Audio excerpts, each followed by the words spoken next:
이 영화가 되게 지금 화제가 되고 있는데요. 아직 못 보신 분들을 위해서 제가 잠깐 영화를 소개하겠습니다. 네, 이 그림 같이 보시면 되겠는데요. 이 영화의 주인공은 따로 있어요. 이 감정들이 아니라 따로 있는데요. 라일리라는 여자 아이가 이 주인공입니다. 인사이드 아웃 1에서는 이 여자아이 라일리가 어렸을 때의 모습이 나오고 있고요. 이제 2편에서는 이 라일리가 커서 13살이 되어서 고등학교에 진학하는 이야기로 시작하고 있습니다. 처음에는 어렸을 때 이 라일리의 감정은 단순했어요. 기쁨이, 또 누구죠? 까칠이, 네, 그 다음에 버럭이, 소심이, 슬픔이. 그런데 이 아이가 성장함에 따라서 감정도 더 복잡해진 거예요. 그래서 이 편에서는 이 복잡해진 감정이 더 나옵니다. 사실 인간의 감정은 더 수십 개가 있는데 영화가 너무 복잡해질 것 같아서 영화 제작자가 이 9가지의 감정으로 추렸다고 합니다. 그래서 이 편에서는 이 불안과 당황과 따분이와 불업이의 감정이 더 생겨나게 됩니다. 그런데 1편에서는 이 기쁨이의 이 라일라라는 여자아이의 그 주요 감정 컨트롤에 여기 보시면 이 가운데 이 기쁨이라는 아이가 주요 감정을 컨트롤하는 그 중앙에 위치하고 있어요. 그런데 이 편에서는 이 라일리가 성장함에 따라서 이 아이가 불안인데요. 기쁨은 저 멀리 가버리고 이 불안이라는 감정을 컨트롤하는 그 중앙에 딱 앉아 있습니다. 이 뜻은 사람의 성장함에 따라서 자기 개발이 필요하고 목적과 목표를 위해서라는 이 불안이라는 감정이 가장 중요함을 좀 부각하고 보여주는 것입니다. 그래서 1편에 나왔던 이 기쁨이를 비롯한 단순한 감정들은 유리병에 갇혀가지고 저 멀리 숨겨지게 되는 이런 이야기인데요. 이제 이런 이야기가 계속 진행되고 있는데 이 영화의 결말을 밝히게 되면 스포일러가 되기 때문에 여기까지 제가 멈추도록 하겠습니다. 이 영화는 어린이들뿐만 아니라 어른들에게도 위로가 많이 된다고 해요. 그래서 시간 내실 때 한번 가서 보시면 되겠고, 저도 봤는데 저와 함께 영화를 본 조모 목사님은 우시더라고요. 저는 울지 않았지만 조모 목사님은 우시면서 그 정도로 감동이 드는 영화입니다. 여러분들께 소개하면서 여러분들께 또 한 가지 질문을 드리겠습니다.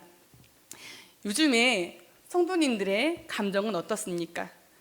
성도님들의 그 감정 컨트롤 박스에서 가장 중앙에 앉아서 여러분들의 마음과 태도와 표정을 조절하고 제어하는 것은 어느 감정입니까?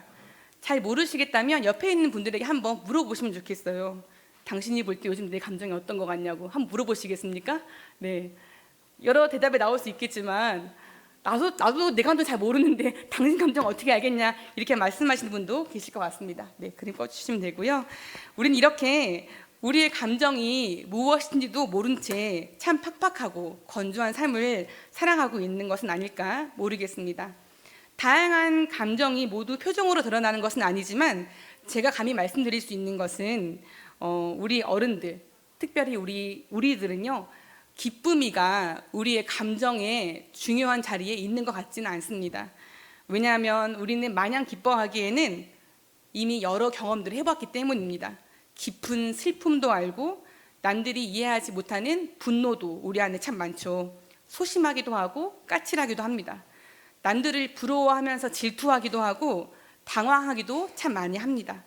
인생이 얼마나 무의미한지 따분해하기도 했으며, 무엇보다 우리도 어른이지만 앞날을 가늠할 수 없는 불안이 우리의 마음과 생각 속에 더 많이 자리하고 있기 때문에 기쁨이라는 감정은 가장 많이 작아져 있을 것 같습니다. 그렇지 않은 분들도 있겠지만 대부분의 어른들, 그리고 우리들, 여러분들의 지금 얼굴을 보니 기쁨이 가장 작아져 있는 것 같긴 한데요, 이거는 제 추측일 수도 있습니다. 오늘 우리가 읽은 말씀은 이사야서입니다. 예언서 중에 하나지요. 예언서가 다 그런 것은 아니지만 우리가 받아들이는 예언서의 분위기는 주로 심판하는 이야기가 나옵니다. 이스라엘을 심판하시겠다, 아니면 이방 나라를 심판하시겠다는 이야기가 나오는데요. 결국 하나님이 이 말씀들을 통해서 하시고 싶어 하시는 말씀은 이스라엘 백성들에게, 또 우리들에게 결국은 내가 너희를 회복시킬 것이라는 그 말씀을 하고 싶은 것입니다. 그래서 내가 너희들을 회복시키실 거고, 그리고 너희들을 나의 온전한 백성이 되도록 내가 이끌어 줄 것이다라는 마음이 그 이사야를 비롯한 예언서에 나와 있습니다. 예언서에서 가장 먼저 나오는 책이 오늘 이사야 말씀인데요. 이사야 말씀도 부분적으로 다양한 주제들이 있습니다. 오늘 함께 읽으신 이사야 35장 말씀을 읽어보시면 여러분 느끼시겠지만 전체적으로 즐겁고 기쁨이 가득한 그런 마음이 하나의 시처럼 표현되어 있습니다. 무엇이 즐겁고 행복한가를 살펴보려면 먼저 그 앞장에 나와 있는 성경을 보시면 되는데요. 여러분 성경책 펴셔서 이사야 34장 장 제목을 좀 확인해 주시면 좋겠습니다. 이사야 34장 말씀 장 제목이 뭐라고 나와 있습니까? 읽어보시겠습니까? 시작. 네, 맞습니다. 여호와께서 원수들을 벌하시리라. 여기서 원수라고 하면은 이스라엘 백성의 원수를 말하지요. 특별히 에돔이라고 표현된 이 세력들을 하나님이 벌해 주실 것이라는 예언입니다. 원수의 멸망은 곧 이스라엘의 행복이 되는 것이죠. 마치 예를 들면 일본이 연합군에 항복했던 날 1945년 8월 15일은 동시에 우리 대한민국에게는 광복이 된 날이죠. 그렇게 같은 의미로 보시면 되겠습니다. 에돔은 앞에 나오는 에돔은 바벨론에 빌붙어서 이스라엘을 괴롭혔지만 하나님이 그 에돔도 벌하시고 바벨론도 멸망하게 하셔서 바벨론 포로였던 이스라엘을 다시 고국으로 돌아오게 하실 거라는 예언이 오늘 우리가 읽은 이사야 35장입니다. 그래서 이 말씀을 계속 읽다 보면 우리 마음속에도 기쁨과 희망이 벅차오르는 것을 볼 수 있는데요. 오늘 말씀을 원문에 가장 가깝게 해석한 글을 있어서 제가 가지고 왔는데 한번 PPT 보시면서 읽어보시면 제가 읽어드릴게요. 한번 화면을 같이 보시면 좋겠습니다. 이사야 35장 다른 해석 본문인데요. 네, 보여주십시오. 제가 읽어드릴게요. 여러분들은 눈으로 같이 읽으시면 되겠습니다. 메마른 사막이 마구 즐거워한다. 광야가 기뻐한다. 장미처럼 봉오리 피어난다. 탐스럽게 피어난다. 기뻐한다. 아, 너무 좋아 소리 지른다. 레바논의 영광과 갈멜과 사론의 아름다움을 받는다. 영광스러운 여호와 곧 찬란하신 하나님을 사람들이 보리라. 가녀린 팔마다 힘을 주라. 빈약한 다리마다 힘을 내라. 말하라. 마음 급한 자들에게 힘내라고. 무서워 말라고. 아, 너의 하나님이 되갚으러 오신다. 품 넓으신 하나님, 그분이 오신다. 너희를 구해내신다. 그때 감긴 눈은 분명히 볼 것이다. 막힌 귀는 열릴 것이다. 그때의 힘든 다리는 사슴처럼 펄쩍 뛸 것이다. 막힌 입은 소리 지를 것이다. 광야에 샘물 터진다. 사막에 실개천이 흐른다. 바짝 마른 땅 웅덩이가 된다. 메말라 버린 땅 샘물이 된다. 승냥이가 누워 숨 돌리는 곳은 갈대와 풀이 돋아나는 곳 되리라. 거기에 큰 길 뚫린다. 그 이름은 거룩한 길. 이 길에 어울리지 않는 사람은 다닐 수 없다. 사자도 그 어떤 맹수도 나타나지 않는 길. 몸값을 치른 사람들만 가는 길. 여호와께서 친히 몸값을 치르신 사람들만 돌아오는 길. 그들이 온다. 너무 기뻐 소리 지르며 온다. 한박 웃음 지으며 화관을 쓴 채 말할 수 없는 환희를 안고 탄식 그리고 슬픔은 저 멀리 사라질 것이다. 아멘. 이런 말씀입니다. 1절 말씀에 보시면 광야와 메마른 땅, 사막이라는 말이 연이어 나오는데요. 이스라엘 백성들이 고국으로 돌아올 때 거쳐야 할 코스를 의미합니다. 더 크게는 하나님의 구원을 기다리는 사람들의 상황을 가리키기도 합니다. 생명력이 없어서 바짝 말라있는 땅과 같은 사람들의 삶 속에 기쁨이 생겨나고 꽃이 피어나는 것처럼 즐거움이 가득해질 것이라는 말씀입니다. 그리고 부요함의 상징, 말씀 꺼져도 됩니다.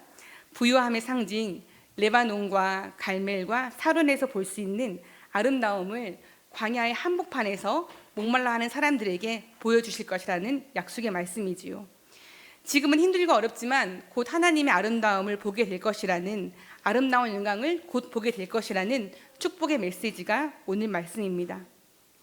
그러니 현재의 강한 세력, 이방의 세력에 억눌림 받으면서 약해진 손을 강하게 하며 떨리는 무릎을 굳게 하라고 위로하십니다.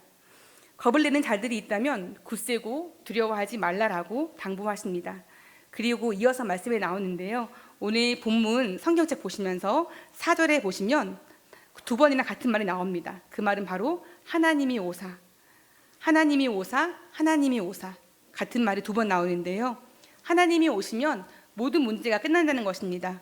하나님이 오셔서 백성들이 대신하여 보복하고 갚아주시고 하나님이 오셔서 그 백성들을 이렇게 구해주신다는 말씀이시죠. 이 말씀을 믿는다면 두렵고 무서워하는 마음도 사그라들 수밖에 없을 것입니다.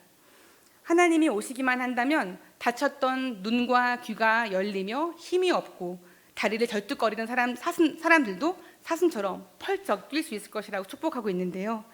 또한 사막은 연못으로 변하고 광야에는 물이 샘솟듯 터지면서 승냥이 이리가 살던 곳에는 갈대와 들풀이 자랄 것이라고 예언하고 있습니다.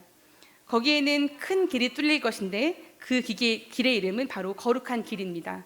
이 거룩한 길은 거룩한 사람들만 지나갈 수 있습니다. 구원받은 사람들만 갈 수 있습니다. 이 거룩한 길이 말씀에 나와 있긴 한데요. 사자와 맹수 같은 사람, 맹수도 없고 하나님께 구속함 받은 사람들만 이 길을 지나갈 수 있습니다. 오늘 함께 읽으신 이사야 말씀 35장 말씀은 예수님이 이 땅에 육신으로 살아계실 때 신약 시대에 한 번 더 인용이 되었는데요. 마태복음 11장 5절 말씀 같이 읽어보겠습니다. 마태복음 11장 5절 말씀입니다. 맹인이 보며 같이 읽겠습니다. 네, 시작. 맹인이 보며 깨끗함을 받으며 못 듣는 자가 들으며 죽은 자가 살아나며 가난한 자에게 복음이 전파된다 하라. 아멘. 세례 요한이 감옥에 갇혀 있었을 때 자기의 제자들을 예수님께 보냅니다.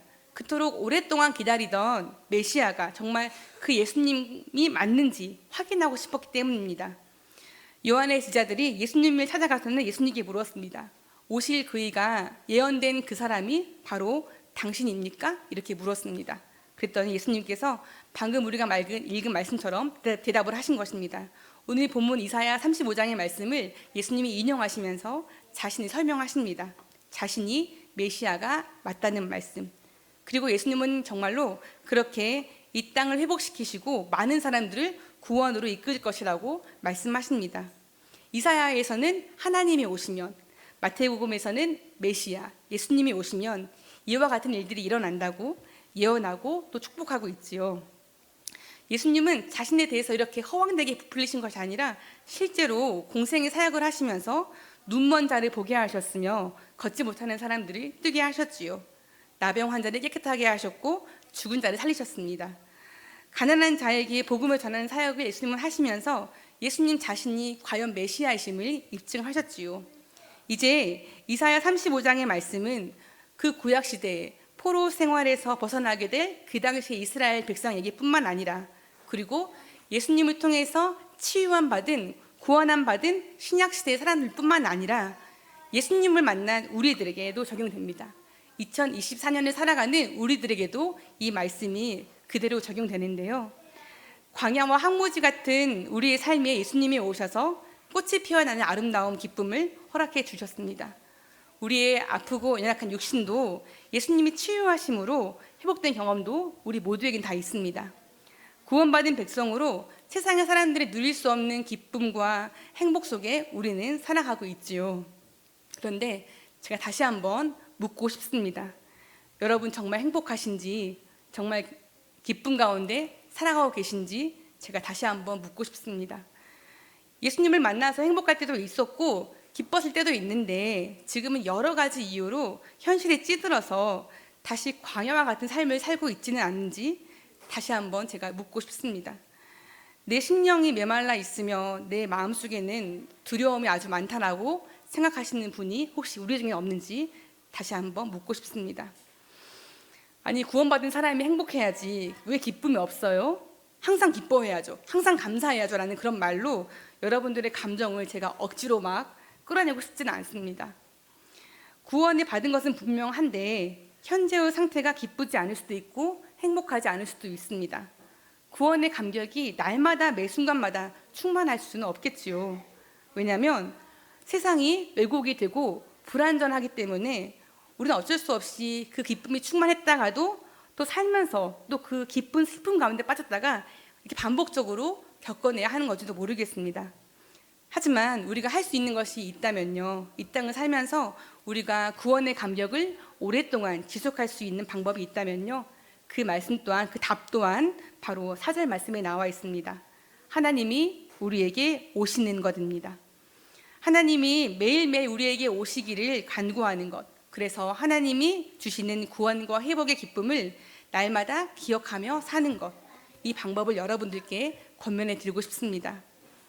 작심삼일이라 말을 아시죠? 마음에 무엇인가 단단히 결심한 것이 3일을 가지 못한다라는 말이 있는데요, 이 말은 사람들에게 부정적으로 알려져 있지만 이 말이 또 역설적으로 바꾸어 본다면 3일을 기준으로 3일마다 결심을 하게 된다면 그 결심은 3일이 아니라 일주일, 또 한 달, 1년 동안 지속할 수 있도록 도와주는 좋은 습관이 될 수 있을 것 같습니다.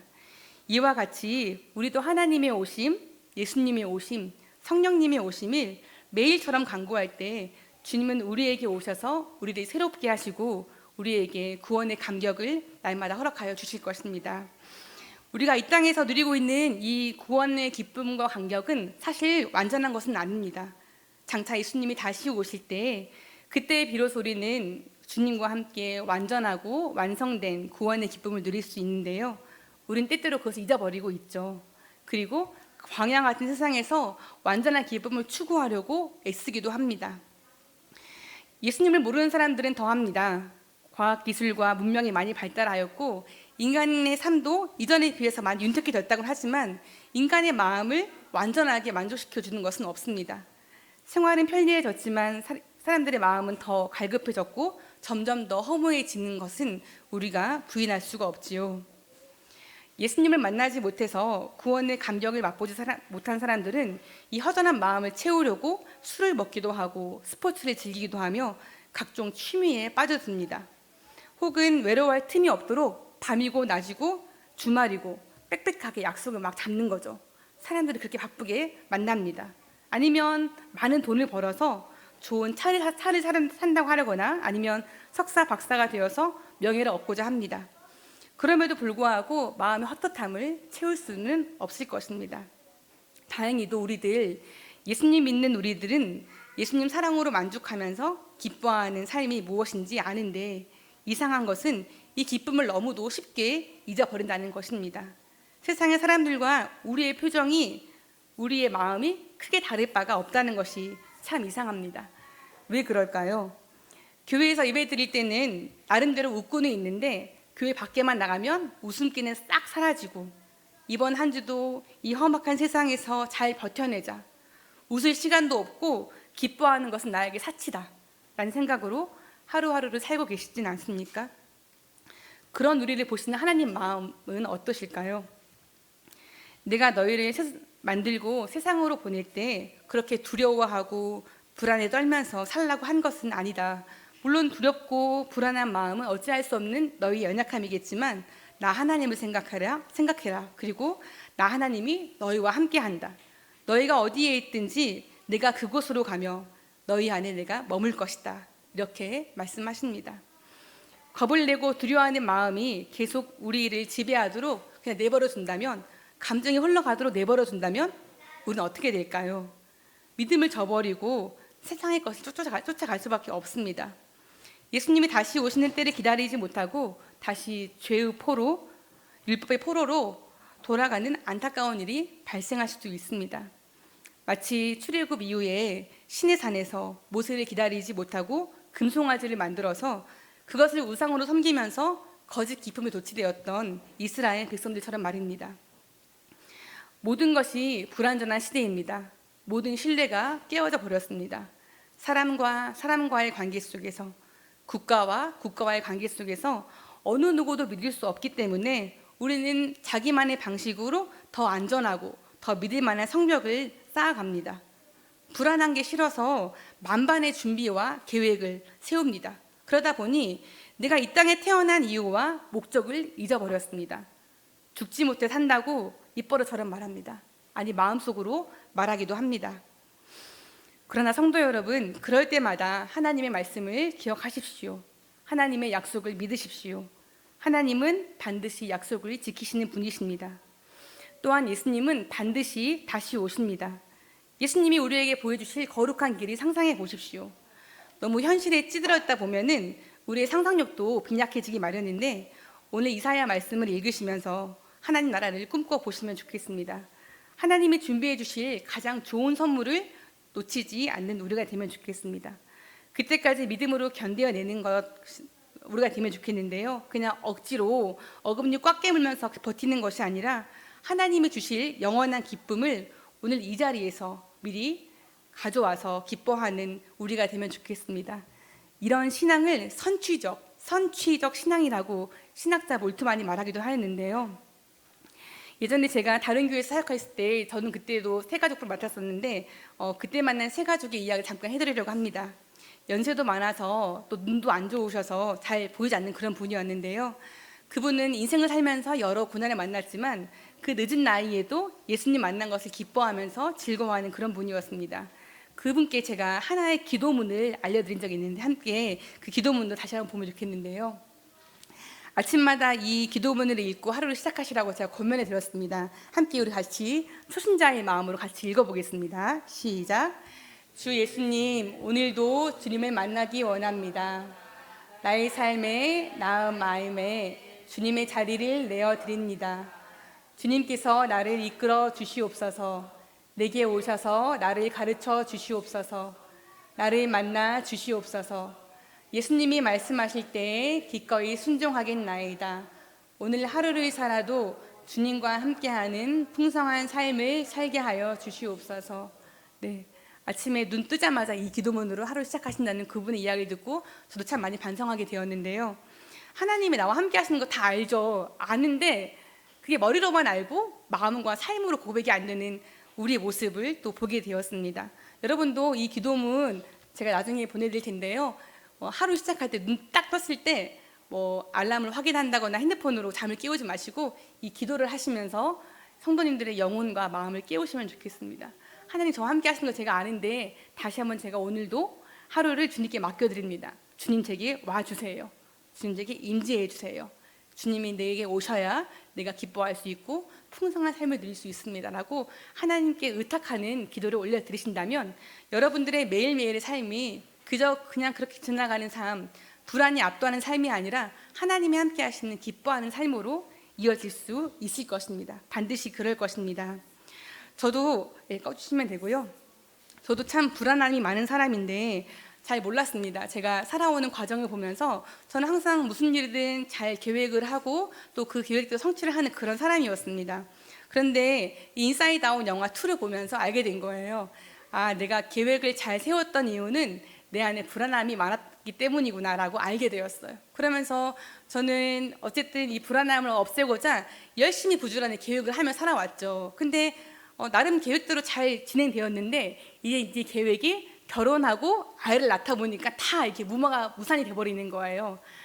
참 절망스러웠죠. 근데 그럼에도 불구하고 저는 포기하지 않고 저의 계획대로 잘 세워보려고 다시 애쓰고 있는데 완전할 수가 없죠. 불안하고 이 불안전한 세상 속에서 불안전한 제가 계획 세우기니 얼마나 힘들겠습니까? 그러다 보니까 기쁨은 전혀 없는 거예요.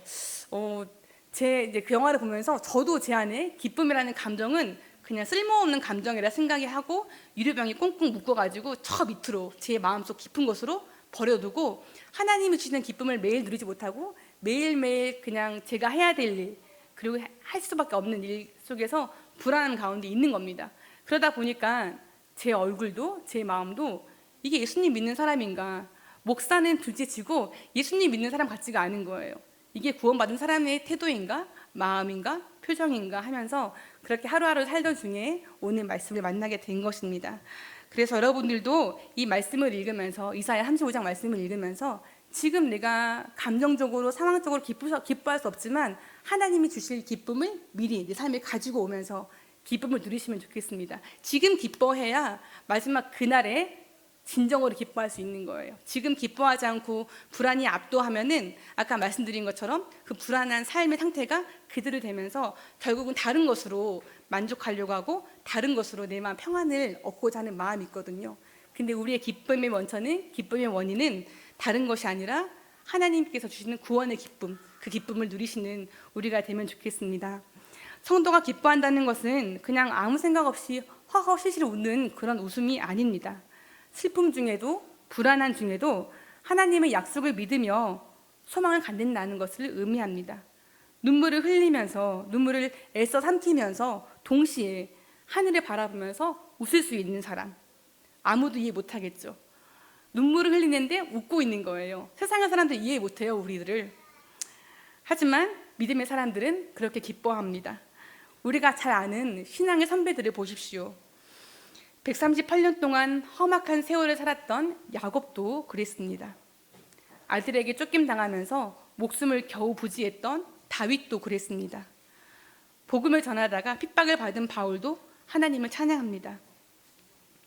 우리도 이제는 한 뼘 더 성장할 때가 되었습니다. 어린아이처럼 상황과 조건에 따라서 감정이 막 바뀌는 것이 아니라 하나님을 믿는 믿음, 예수님이 다시 오실 것이라는 것을 믿는 믿음으로 기뻐하기로 결정하시면서 우리에게 주어진 삶과 사명을 잘 감당하는 우리 모두가 되기를 주의 이름으로 축복합니다. 오늘 이사야의 말씀을 담은 찬송가를 우리는 설교 전에 불렀지요. 242장의 가사를 다시 한번 보시면 좋겠는데요. 네, 파워포인트 보시면서 우리 같이 한번 그냥 가사만 읽어보겠습니다. 시작. 황무지가 장미꽃같이 피는 것을 볼 때 구속함에 노래 부르며 거룩한 길 다니리. 하나님의 아름다움과 그의 영광을 볼 때 모든 괴로움 잊어버리고 거룩한 길 다니리. 마른 땅에 샘물 터지고 사막에 물 흐를 때 기쁨으로 찬송 부르며 거룩한 길 다니리. 거기 악한 짐승 없으니 두려울 것 없겠네. 평안함과 즐거움으로 거룩한 길 다니리. 거기 죄인 전혀 없으니 거룩한 자뿐이라. 주님 주신 면류관 쓰고 거룩한 길 다니리. 거기 거룩한 그 길에 검은 구름 없으니 낮과 같이 맑고 밝은 거룩한 길 다니리. 아멘. 우리 집사님들 모두가 머리에 면류관 쓰고 주님과 함께 막 이렇게 뛰노는 모습을 상상해 보십시오. 너무 귀엽지 않겠습니까? 저도 이렇게 앞에 있어서 잠잠히 있지만 예수님이 다시 오시는 그날에는 뭐 이런 거 직분 다 벗어버리고 예수님과 함께 정말 즐겁게 뛰고 싶어요. 어렸을 때 그렇게 뛰어갔던 것처럼 제 안에 모든 불안과 두려움과 슬픔, 상처는 다 벗어버리고 예수님이 그렇게 치유해 주실 거거든요. 그날에 우리가 서로를 바라보면서 면류관 쓰고 화관 쓰고 춤추는 그런 기뻐하는 모습을 그때만 누리는 것이 아니라 그 기쁨을 오늘 누릴 수 있는 우리 모두가 되면 좋겠습니다. 오늘 우리 찬양하면서 기도하기 원하는데요. 내 손을 주께 높이 듭니다라는 찬양이 있습니다. 우리가 주님께 손을 든다는 것은 세 가지 의미가 있는데, 하나는 하나님께 항복한다. 그리고 또 한 가지는 하나님 저 여기 있습니다. 또 마지막으로는 하나님을 높여드립니다. 찬양합니다라는 의미가 있는데, 세 가지의 마음을 담아서 하나님께 우리 두 손 들고 함께 찬양하면 좋겠습니다. 내 손을 주께 높이 듭니다. 손 한번 들어보실까요? 이렇게 예수님께 찬양하겠습니다. 손 들고 찬양하겠습니다.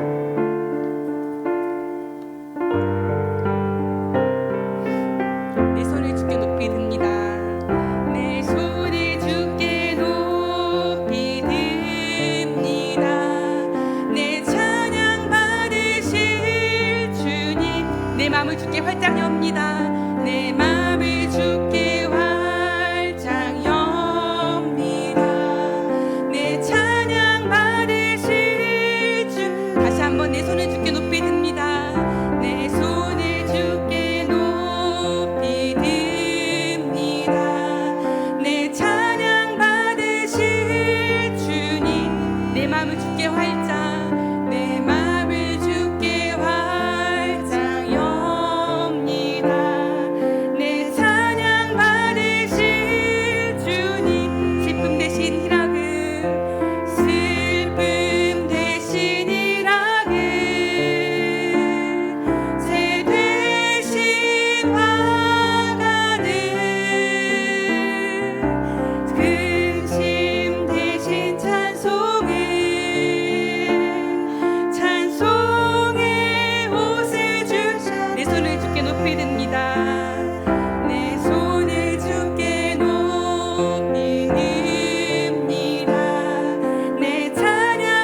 한 번 더 찬양할까요? 내 손을 주께 높이 듭니다.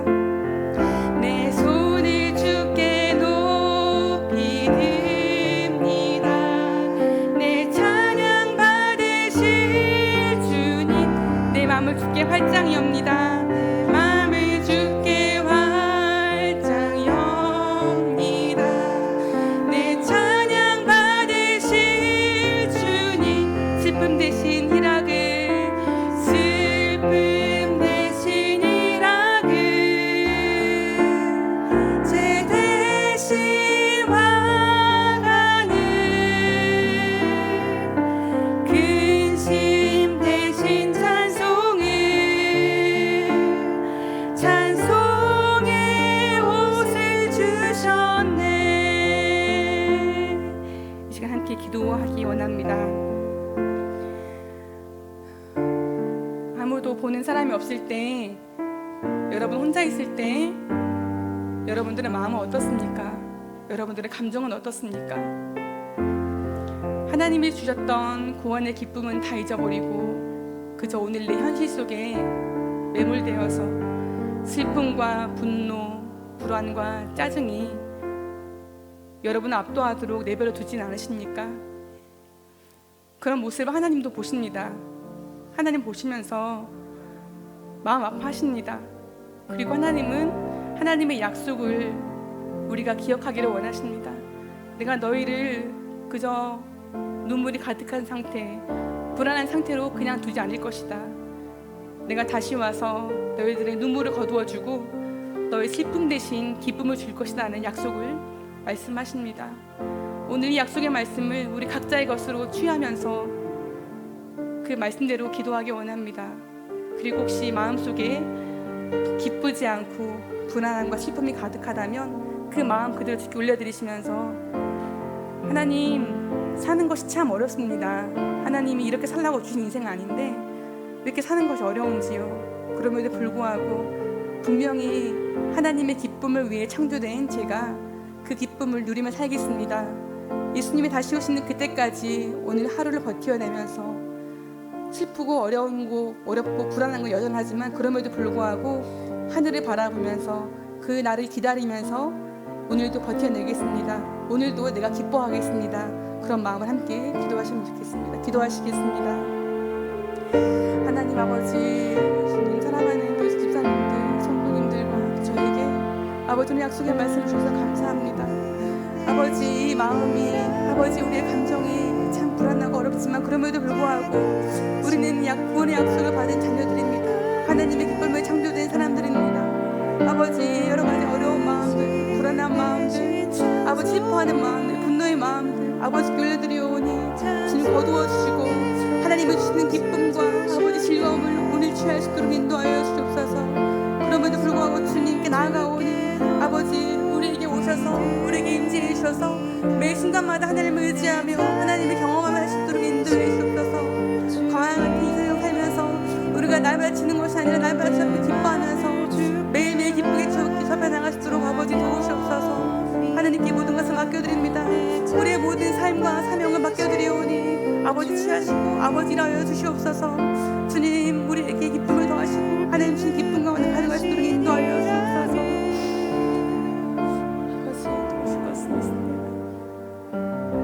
하나님 아버지, 우리에게 오셔서 우리를 구원하여 주시고 세상에 줄 수 없는 기쁨 가운데 살게 하시니 감사합니다.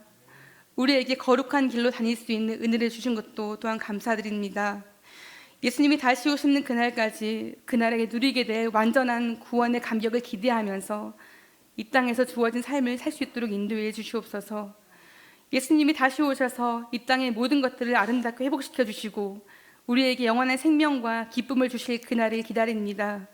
그날을 기다리는 동안 우리의 손과 무릎이 떨리지 않도록, 약해지지 않도록, 겁을 내지 않도록 우리에게 믿음을 더하여 주시옵소서. 날마다 찾아오셔서 우리에게 힘 더해 줄 것을 믿습니다. 하나님께 모든 것을 맡겨드리며 감사하고 예수님의 이름으로 기도합니다. 아멘.